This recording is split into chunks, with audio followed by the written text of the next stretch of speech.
गुड़ कफ को कैसे शांत रखेगा, आधुनिक विज्ञान की जानकारी कुछ मैं आपको इसमें जोड़ना चाहता हूं। कफ जब भी बिगड़ता है तो शरीर में एक तत्व की बहुत कमी आ जाती है, वो है फास्फोरस। केमिकल है एक फास्फोरस। जब भी कफ बिगड़ेगा तो आप समझ लो आपके शरीर में फास्फोरस की कमी है। और फास्फोरस का एक छोटा भाई भी है, आर्सेनिक। आर्सेनिक वैसे तो शरीर में ना रहे तो अच्छा है क्योंकि जहर है, लेकिन बहुत मामूली मात्रा में रहे तो फास्फोरस को ताकत देता है ये आर्सेनिक।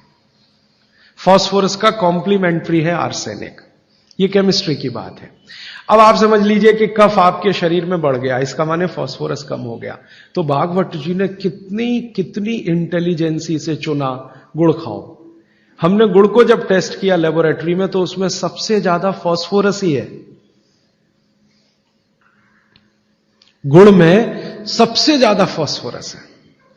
हालांकि उसमें थोड़ा मात्रा में आर्सेनिक भी है, लेकिन फास्फोरस उसमें सबसे ज्यादा मात्रा में है। और गुड़ जो बना है ना, किससे बना है? गन्ने के रस से। तो गन्ने के रस को टेस्ट किया तो पता चला गन्ने के रस में फास्फोरस है, लेकिन गन्ने के रस से ज्यादा गुड़ में है। गन्ने के रस में भी फास्फोरस है, लेकिन उससे ज्यादा गुड़ में है। तो क्या किया हमने? गन्ने के रस को गर्म किया। तो गर्म करने की जो प्रक्रिया है, इसमें फास्फोरस घटा नहीं, बढ़ा। यह पता नहीं क्या अद्भुत विज्ञान है। तो भागवत जी ने यह नहीं कहा कि गन्ने का रस पियो, उन्होंने कहा गुड़ खाओ। गन्ने के रस को भी वो कह सकते थे क्योंकि फास्फोरस उसमें है, लेकिन गन्ने के रस से ज्यादा बेहतरीन स्थिति का फास्फोरस गुड़ में है, जो सबसे जल्दी हजम होता है। ये गुड़ ऐसी अद्भुत चीज है जो एक दिन के बच्चे को भी खिलाया जा सकता है।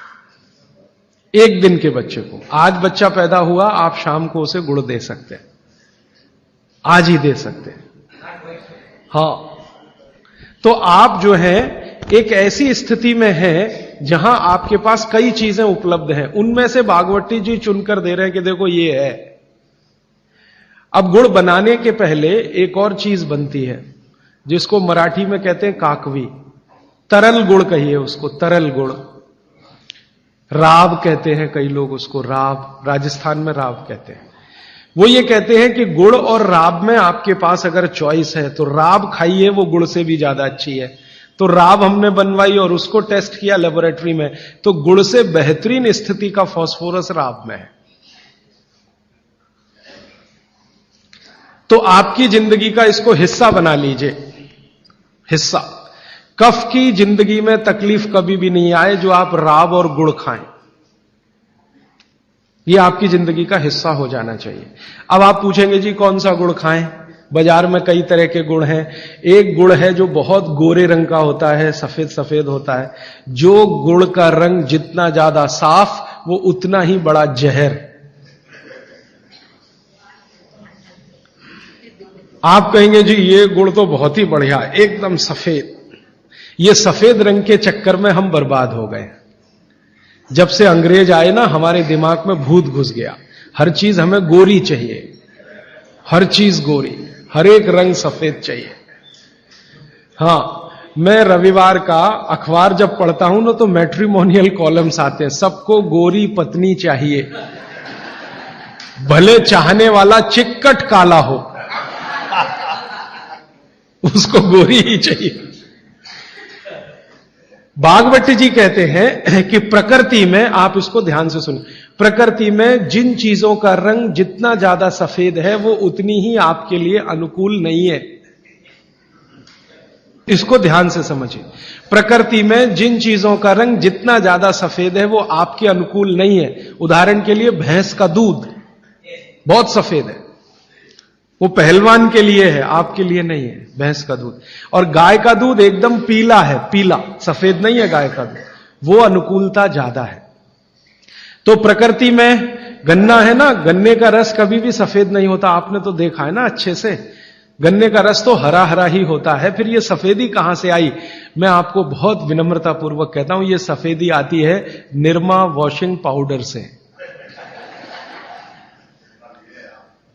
और ज्यादा सफेदी आती है एरियल से, प्रॉक्टर एंड गैम्बल का एरियल। और आपको अब मैं जो कहने जा रहा हूं वो आप कभी विश्वास करें या ना करें, लेकिन सच यही है कि गुड़ बनाने वाले आपका जो सफेदी का लालच है ना, सफेदी के प्रति आपका मोह, उसको ध्यान में रखते हुए इतना निरमा डालते हैं, इतना वॉशिंग पाउडर उसमें डालते हैं गन्ने के रस में कि वो गुड़ का रंग ही बदल जाता है। तो ये सफेद गुड़, एकदम व्हाइट कलर का गुड़, ये तो बहुत ही खतरनाक है, बहुत ही खराब है। इसको तो गलती से भी छूइए मत। तो फिर आप कहेंगे जी गुड़ कौन सा अच्छा है? गुड़ का जो नेचुरल कलर है वो वही है जो चॉकलेट का होता है। चॉकलेट आपने देखी है, जिस रंग की चॉकलेट है रंग वही गुड़ का सबसे अच्छा।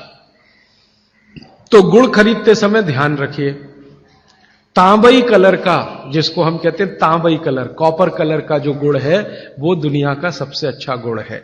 तो गुड़ जब लाएं खरीद कर खाने के लिए तो दुकान वाले को बोल कर लाइए कि भाई हमको ये सफेद वाला नहीं चाहिए। तो कहेगा कौन सा चाहिए? तो वो जो काला काला सा थोड़ा चॉकलेटी कलर का गहरे लाल रंग का वो दे दो। तो वो भी है उसके पास, वो अंदर रखता है, क्योंकि वो उसे मालूम है आप लेने वाले हैं नहीं उसे, तो वो अंदर रखता तो है। आप जब मांगोगे तो वो वही लेके आएगा। ये गुड़ जहां से भी बनकर आ रहा है वहां फिर संदेशा जाएगा, ये सफेद बंद कर दो, कोई मांग नहीं रहा, कोई ले नहीं रहा, सबको अब वही चाहिए। तो गुड़ की सप्लाई बदल जाएगी, ये गुड़ ही खाए।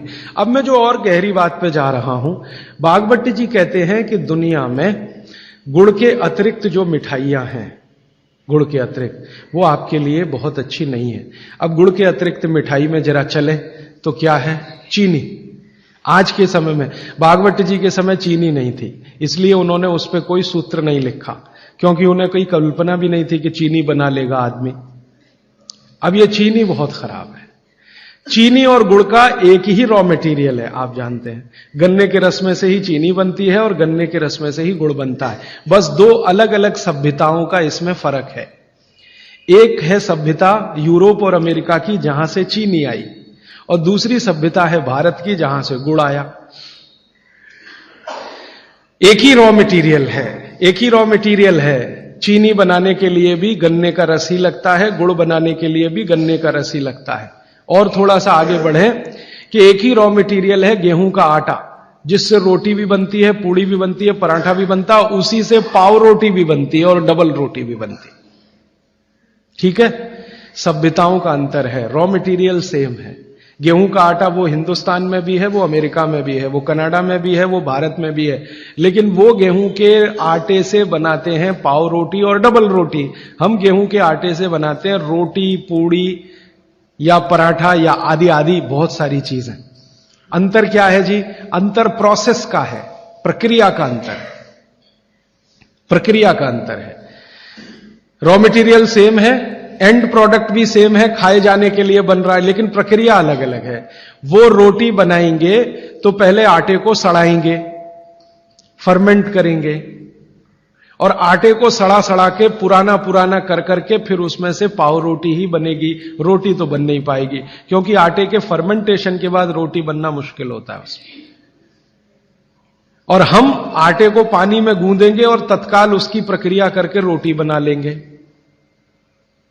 वो प्रक्रिया नहीं कर पाते, क्योंकि उनको कोई सिखाने वाला नहीं, कोई यूनिवर्सिटी नहीं, कोई कॉलेज नहीं। इसी तरह से उनके यहां शक्कर में होता है कि गन्ने के रस को, कई देशों में गन्ना उत्पन्न होता है, ब्राजील में, मैक्सिको में वगैरह वगैरह, तो वो गन्ने के रस को प्रोसेस करते करते चीनी बना लेते हैं। हम चीनी की तरफ नहीं गए, हमने गुड़ ही बनाया, क्योंकि चीनी बनते ही, अब आप ध्यान देना जो मैं कहने जा रहा हूं, चीनी बनते ही फास्फोरस खत्म होता है। चीनी बनते ही फास्फोरस खत्म होता है, और आपको चाहिए फास्फोरस कफ का शमन करने के लिए। अब वो है ही नहीं चीनी में, तो आप जो चीनी खा रहे हैं वो जिस उद्देश्य के लिए खा रहे हैं वो पूर्ति ही नहीं होती। और चीनी एक ऐसा केमिकल है, अगर मैं ब्लैक बोर्ड लेके चौक पे समझाना शुरू करूं तो समय थोड़ा ज्यादा लगेगा, लेकिन अंतिम बात आप जल्दी समझ जाएं। चीनी जब आपके शरीर में जाती है और ये टूटती है, हर चीज अंदर जाके टूटती है, माने पचती है, तो इसके सबसे अंत में जो बनता है वो एसिड है।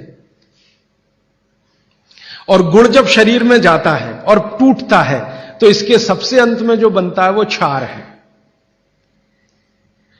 अब मैंने आपसे थोड़े दिन पहले कहा था, पता नहीं याद है कि नहीं, पेट में हमेशा अम्ल है, ठीक है।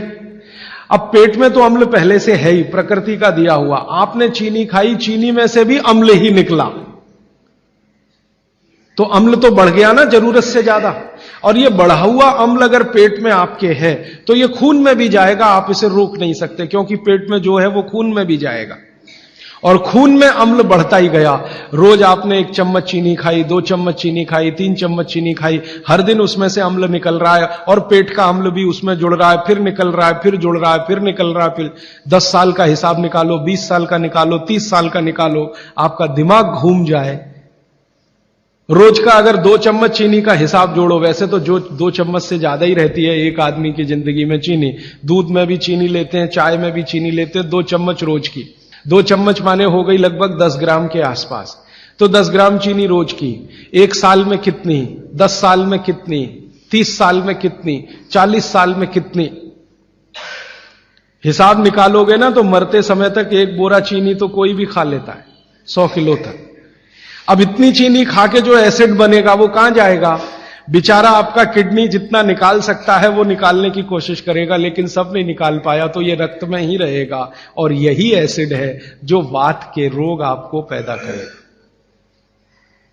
तो इसलिए चीनी और गुड़ एक ही चीज में से बनने वाली 2 मीठी वस्तुएं हैं, लेकिन गुड़ में क्या है? गुड़ जब आप खाएंगे, फास्फोरस किसी भी चीज में रहे, क्षारपन ही रखता है वो उस चीज को, माने उसमें एल्केलाइन की प्रॉपर्टी ही रहती है। तो गुड़ कितना भी खाएंगे क्षार ही बनेगा, और वो क्षार पेट के अम्ल को बैलेंस करता रहेगा, तो पेट की अम्लता बढ़ने नहीं पाएगी, तो जिंदगी आपकी सुखद और निरोगी होती जाएगी। अब इसको और एक तरीके से समझाता हूं। गुड़ और चीनी पे जब हमने एक्सपेरिमेंट किए तो पता चला चीनी को पचाने के लिए पूरे शरीर को वैसी ही ताकत लगानी पड़ती है जैसी ठंडे पानी को पचाने के लिए लगती है। पूरा शरीर झुक जाता है तब चीनी जाके पचती है, और सबसे देर में पचती है। आपने जो दाल खाई है वो पच जाएगी, गेहूं पच जाएगा, चना पच जाएगा, मटर पच जाएगी, चीनी सबसे अंत में जाके पचेगी, और उसको पचाना पड़ता है। लेकिन गुड़ दुनिया में ऐसी अद्भुत चीज है जो बनाई हिंदुस्तानियों ने, कि गुड़ सबको पचा देता है। गुड़ तो सब चीज को पचा देता है, चीनी को पचाना पड़ता है। मेरी बात समझ में आ रही है आपको?